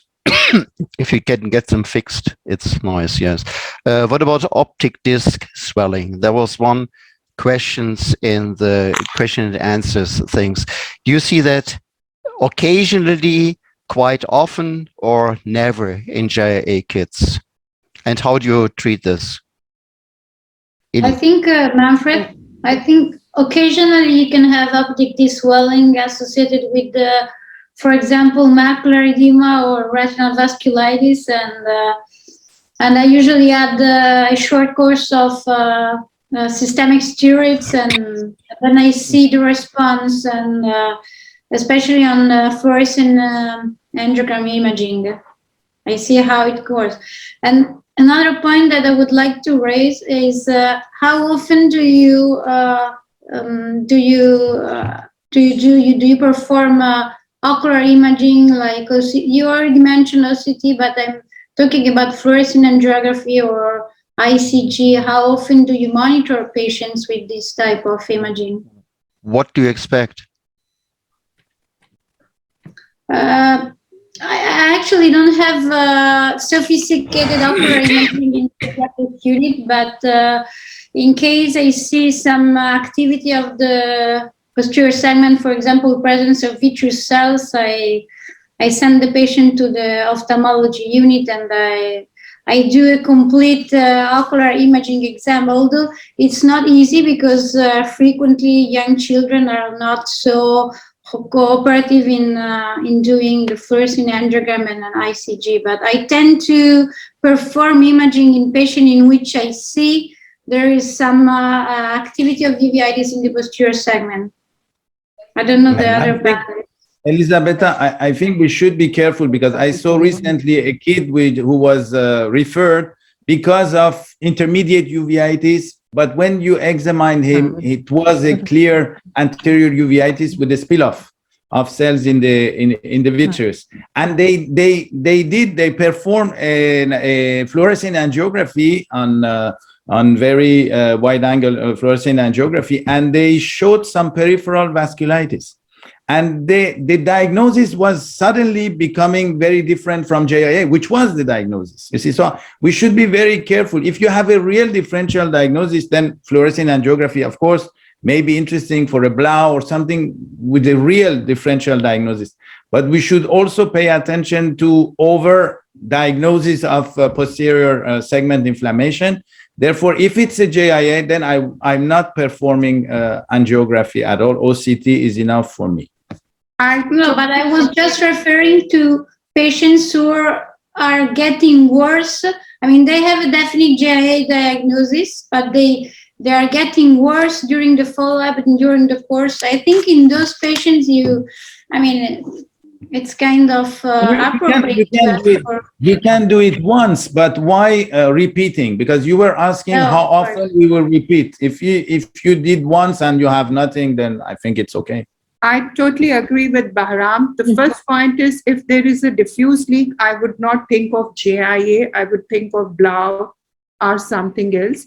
The second is, we had a paper, like Bahram is mentioning, peripheral leakage is JIA, a type of intermediate uveitis.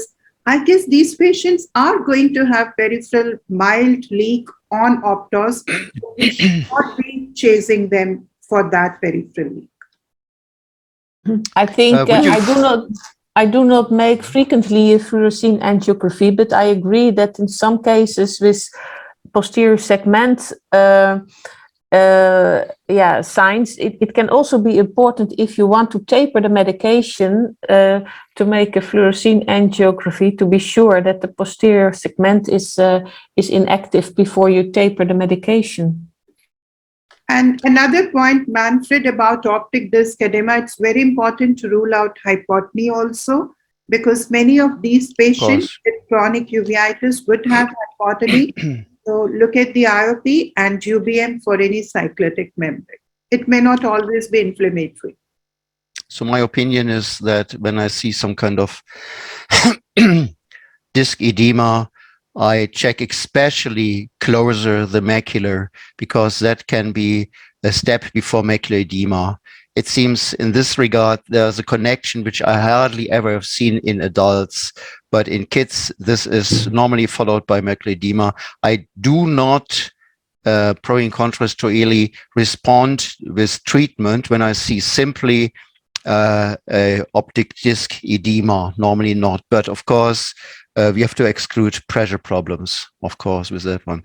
Actually, has anyone a problem with the situation that you have a JIA kid with real arthritis and a regular intermediate uveitis?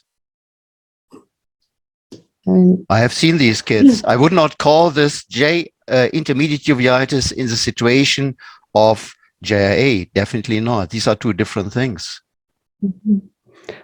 Sometimes we have children with intermediate uveitis and proven arthritis, but it's not many, about 5% of our kids with JIA-associated uveitis. Most of them have anterior uveitis and very rarely pan-uveitis with typical choroiditis. And I agree with Manfred that in the mild uveitis, there are very few and small cells, and they are often missed by general ophthalmologists. And the same situation, they came to us the next day, and we have +1 or more cells. According to optic nerve, in severe cases, we have disc edema, and it is about 1/3% of patients. We often follow them by OCT and rarely with FAG, and FAG is not available for kids now in Russia, unfortunately. And treat them with steroids. I prefer periocular steroids for optic disc edema and macular edema. They sometimes are simultaneously, but sometimes are separately. We have only macular edema or disc edema, and we often treat these kids with subtenon triamcinolone. Thank you.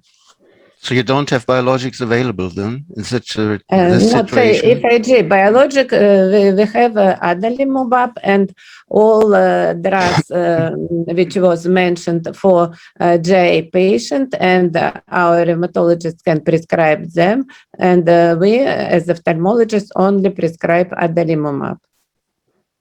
So we also would definitely try to avoid steroids in all of these things.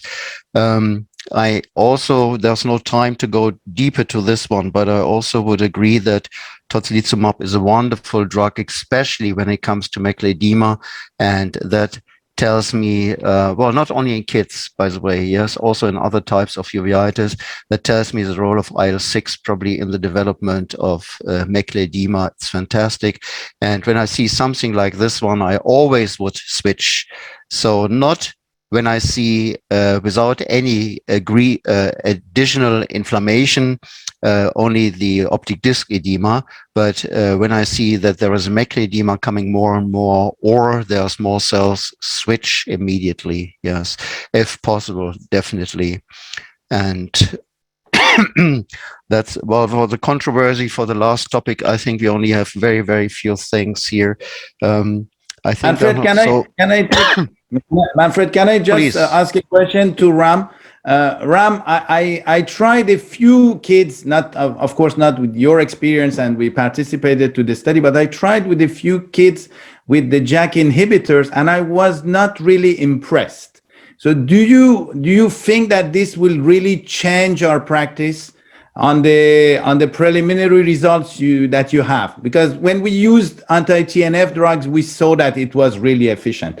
We didn't even need a trial to have this impression. This is not something I have with the JAK inhibitors. What is your thoughts on this? I was asking the same question. It's cheaper for us. Yeah, firstly, I'm not privy to the information yet. It's I'm not saying anything that will put me in an awkward position.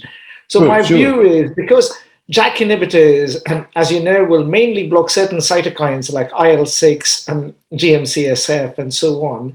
The position of JAK inhibitors will be similar to tocilizumab. So in our control trial of tocilizumab, when you look at patients with just cells, with just uveitis without macular edema, only a third who have failed anti-TNF and methotrexate respond to tocilizumab. Two-step improvement. And if you include one step, and then that's 50%. But that leaves another 50% of patients, which I didn't have time to show, but it's in the manuscript, actually get worse when they don't respond to adalimumab and you put to tocilizumab. So it might be that, unlike TNF, where we see a fantastic phenomenal response, which we are all familiar with, JAK's response will be limited. But the proof will be in which patients. That's the next step in targeting that. And then the cost implications. And perhaps we are going about using JAKs in the wrong way, at least in low and middle income countries. If JAKs can be the first line after methotrexate because of cost, maybe the chance of success will be high. You are setting JAKs up to fail if you only use it in that 10-20%. Were already very difficult because they failed Adelimo Map Failure, methotrexate. Good point. Thank you. One quick question. Can you attain the initial remission with biologics and maintain it on JAK with DRMD? Great question. No data yet. But I'll just put you in the JIA for a second, which is going to be very hard for this group to imagine that uveitis is similar to arthritis. And I know most of you will have lots of issues on that. But if for a second you assume that the tofacitinib paper, which is published in the Lancet just a couple of months ago, and I put it in the link in the Q&A, does demonstrate that in both biologic naive and biologic refractory, but mainly in biologic naive patients, it does work. So the real study that we need to do for JAK inhibitors, because of its huge implications to be cheap, it's going to be as cheap as paracetamol or ibuprofen because it's a small molecule. Absolutely. We need to do it in anti-TNF naive patients. And even if we get a 40% response, it's great. A good point. Caroline, you also have to mention something here.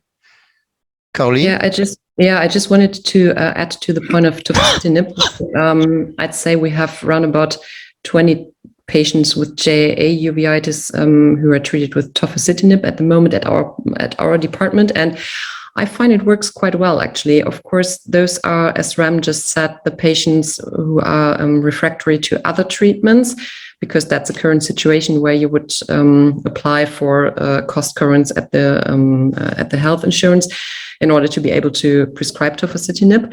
But this works quite nicely in most children, but it might actually be that they are not doing well on 10 milligrams daily, but if you then increase to 11 milligrams daily, it somehow works. And I do not know what the reason for that is, but perhaps Ram can comment on why this increase might make it work, but that's our experience. Okay. I can't, because we haven't used it in those high doses, and it will always be an issue when you use doses beyond the license. But it's not a surprise to me, Carolina, because you know that in infliximab, we've certainly found higher doses are needed for uveitis. The secukinumab is a great example in adult pan-uveitis. Phase 2 worked in IV. Phase 3 was a failure because you use subcut. It seems that in refractory uveitis, you need higher concentrations of biological blockade. Very nice, yeah. Elisa? Eli? But a question for Ranam, do you still associate the methotrexate to the JAK inhibitor, or you leave the biological on therapy? No, we give the JAK inhibitor on top of methotrexate. Okay. You don't need it for anti-drug antibodies, but I think there may be some synergism. And there is certainly no increased risk of infections just because you're on bed. Yeah. So let me ask you one controversial question, which I really had in mind the whole time. And Joke in her beautiful presentation also pointed that out. Who would suggest 0 topical steroids in active disease for a longer time? Or who would suggest 1 drop and who would suggest 2 drops of steroids? I don't ask for 3 drops, I think. Who thinks that? Active disease, Manfred? Active disease? Active disease. Sorry, to keep it inactive. Sorry, to keep it Okay, inactive. okay. Yes. Because it's not the same. Okay. Sorry, to keep it inactive. So who belongs to the 0 fraction? He thinks 0 steroids? Who believes that 1 is sufficient? If possible, I should say 0. Yeah, well, the highest dose you would agree to. That can't be 0, I think then. So And Manfred, you should ask for how long? You should ask for how long? No, sorry. The duration is independent, because if you need more drops, then you switch automatically to the change your treatment. Yes. So if you can give this for a month or for a year or for 10 years, I think 1 drop.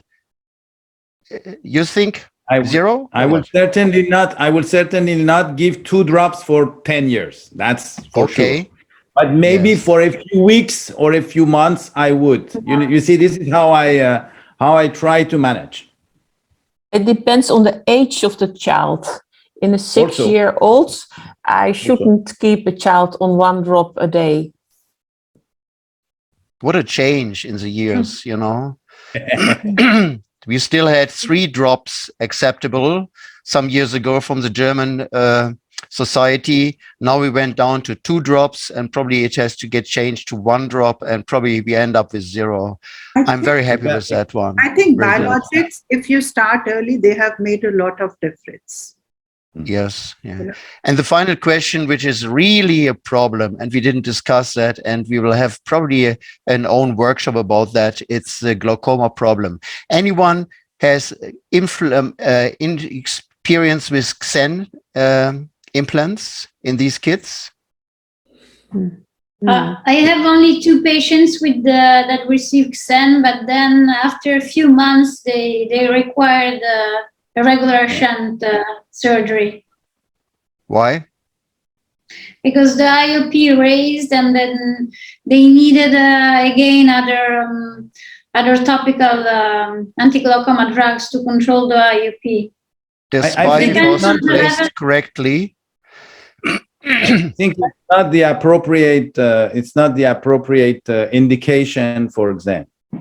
These are very complicated cases, and today, in my experience, when I have a kid with blindness and due to JIA, it's because of glaucoma. It's no more because of inflammation. So this is really the last challenge. Absolutely agree. So that's again an argument against all types of corticosteroids, I think so. Absolutely. Okay, I think we ran out of time. Any urgent question from the panel? I don't see that.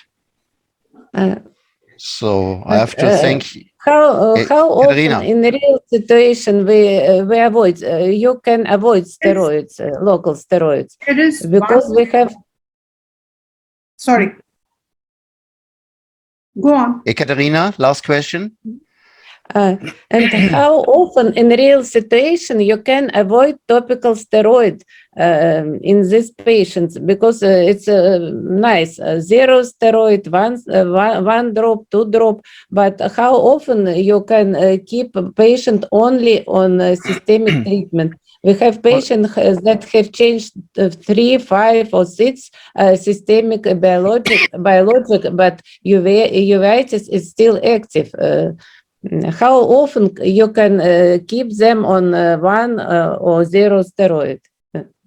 I see that quite often, actually. I think it is, if you have a child with no complications yet, so who early starts with methotrexate and a biological with no elevated flare, so there is no damage.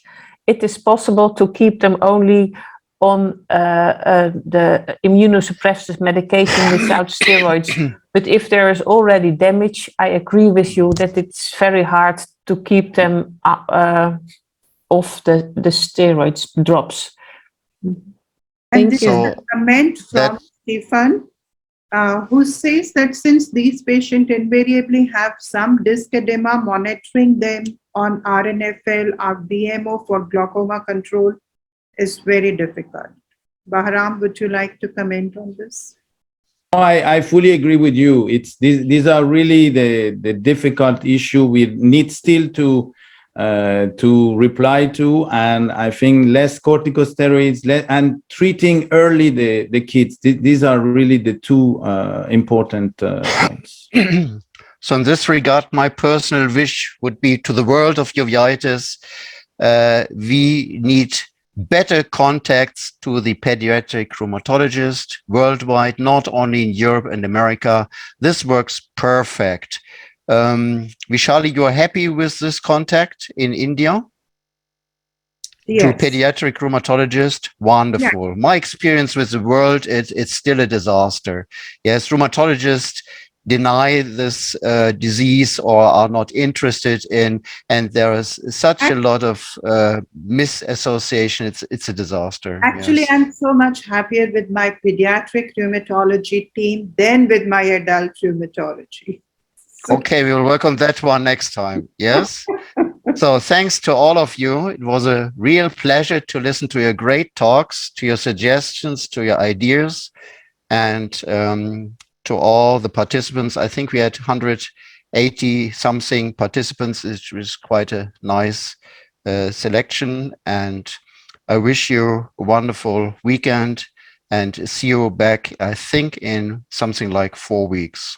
Bye. Thank you. Thank you very much. Thank you. Bye. Bye. I think we have no question and answers anymore. So that's, wow, that's fantastic. We have all answered. Perfect. Bye. Enjoy. Bye-bye. Have a good weekend. Bye. Bye. Bye.